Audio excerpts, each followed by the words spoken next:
y'all, today we start our 7th healthy habit. Yay, the healthy whole grains habit. Remember, this is an action series, so join me in putting what we learned today into action because nothing happens until we take action. I know, I've tried.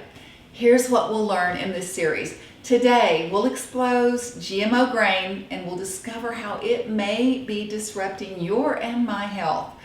In the weeks ahead, we'll expose another group of grains that lie and deceive, and y'all, they taste good doing it. Following that, we'll uncover some unbelievable God-given benefits from delicious whole grains and learn ideas to get them into our daily menus. And finally, we'll tackle the elephant in the room, gluten sensitivity. We'll separate fact from fad. We'll discover whether you and I should be avoiding gluten, and we'll learn which grains have it and which don't. Let's get started today with GMO and what you need to know. And did you like my rhyme? It was kind of an accident. What you need to know about GMO food is avoid them. At least that's my recommendation after lots and lots of research. Your health is valuable, and GMO foods at best are a gamble with your health. Here's why. According to non-GMOproject.com, more than 80% of all genetically modified crops grown worldwide have been engineered for herbicide tolerance, meaning they're grown from seeds manipulated in labs to live through what I call poison baths that intentionally kill other plants and weeds. And as a result, the use of toxic herbicides such as Roundup has increased 15-fold since GMOs were first introduced. Guys, that's 1,500% increase in the amount of poisons sprayed on those crops. We're beginning to identify some effects of Roundup spray on crops. An online article by USA Today in March 2019 reported that 8 days after a U.S. jury found that Roundup weed killer was a substantial factor in a California man's cancer, it awarded him $80 million in damages. His lawsuit represents just one of many that are tied to glyphosate, the main ingredient in Roundup, which is also an herbicide sprayed on food. So what foods are GMO? GMO stands for genetically modified organisms, and GMO foods are foods grown from seeds that have gone through a genetic modification in a lab, usually so they can withstand poison herbicide sprays without dying. According to CenterForFoodSafety.org, in the United States, up to 92% of corn, 94% of soybeans, and 94% of cotton, and cottonseed oil is often used in food products, by the way, are genetically engineered. It's been estimated that upwards of 75% of processed foods on our supermarket shelves, from soda to soup, crackers, and condiments, contain genetically engineered ingredients. They go on to tell us a number of studies over the past decade have revealed that genetically engineered foods can pose serious risks to farmers, to our human health, domesticated animals, wildlife, and our environment. Since we're talking about grains, let's recap the process of one of the biggest GMO crops, corn. Step 1, seeds that God made to grow corn are genetically manipulated so that they won't die when sprayed with poisons that would otherwise kill them, that kill other plants. Step 2, that corn seed is implanted, and as it grows, heavily sprayed with poisons called herbicides, often with brand name Roundup, and that would kill weeds. And then step 3, the plants are harvested and they find their way into foods that line our grocery shelves and fill our pantries and refrigerators. And then finally, y'all, we flood our body with these when we eat fast and processed foods. And who knows all the ways the poison on these foods may disrupt the health balance in our bodies. I've been reading for years that our body will protect our vital organs by storing poisons in fat cells.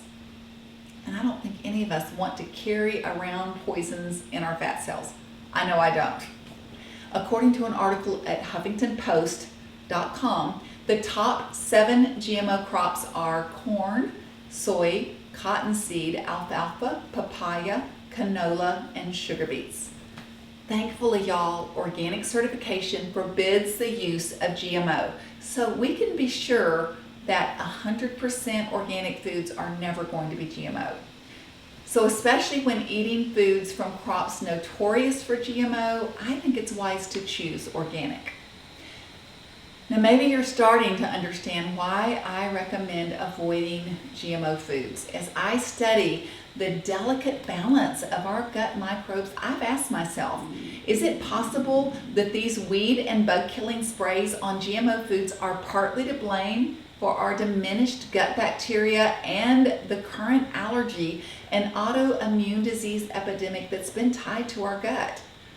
And could GMO and our compromised gut bacteria be linked to the sudden gluten intolerance that so many of us experience? And have we killed the gut bacteria that used to help us digest things that we no longer can tolerate?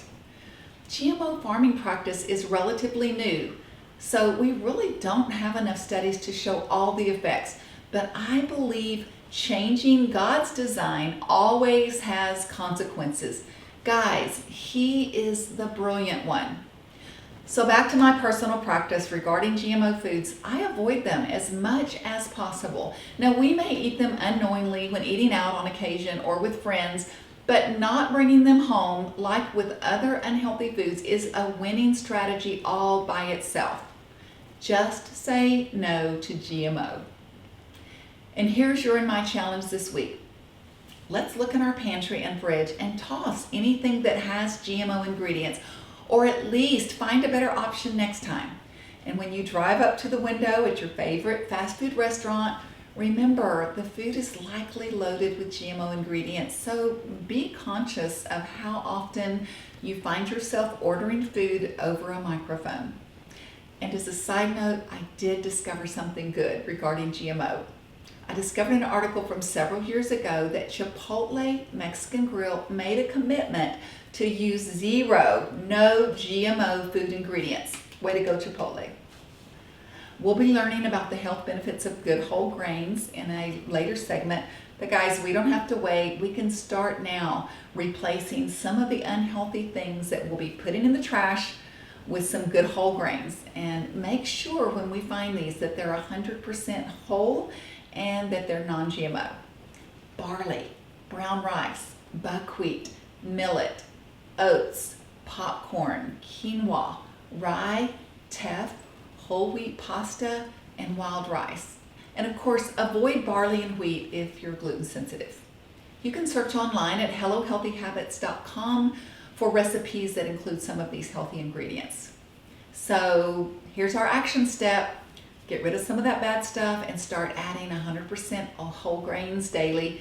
And over the next few weeks, we're going to work our way up to 3 daily servings. And here are serving sizes.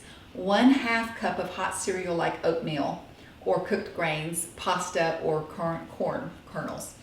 Or 1 cup of cold cereal is a serving. 1 tortilla or slice of whole grain bread is a serving. 1/2 whole grain bagel or muffin, or 3 cups of popcorn is a serving. So yay for popcorn. Okay, we've got our action steps, so let's go toss the GMO and eat some healthy whole grains. I'm going to try to get some new ones that I'm not used to, and I encourage you to do the same. I'll see you next time. God bless you, big. Bye-bye.